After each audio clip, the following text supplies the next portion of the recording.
अस्सलाम वालेकुम दोस्तों, ये एक मस्जिद में जो है ये दुआ लिखी हुई नज़र आई। मैंने कहा आपके साथ शेयर कर लूँ। ये बहुत ही प्यारी दुआ है। ये आपने दो सजदों के दरमियान बैठ के पढ़नी है।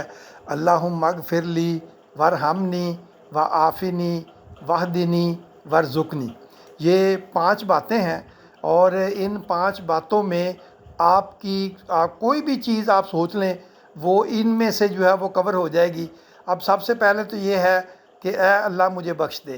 ज़ाहिर है अगर अल्लाह ताला ने ये दुआ कबूल फरमा ली तो आपकी आखिरत जो है वो संवर जाएगी। वरहमनी, ये ज़िंदगी में है कि ए अल्लाह मुझ पर रहम कर, अगर कोई कमी कोताही रह गई है तो उसको माफ़ कर दे।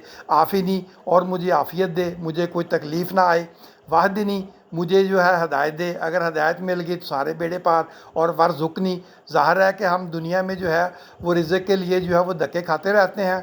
अगर आपको अल्लाह ताला ने वाफर रिज़्क़ दे दिया तो आपकी दुनिया और सारी चीज़ें संवर गई। तो ये ऐसी दुआ है, ये आपको 2 सजदों के दरमियान मांगनी चाहिए बैठ के।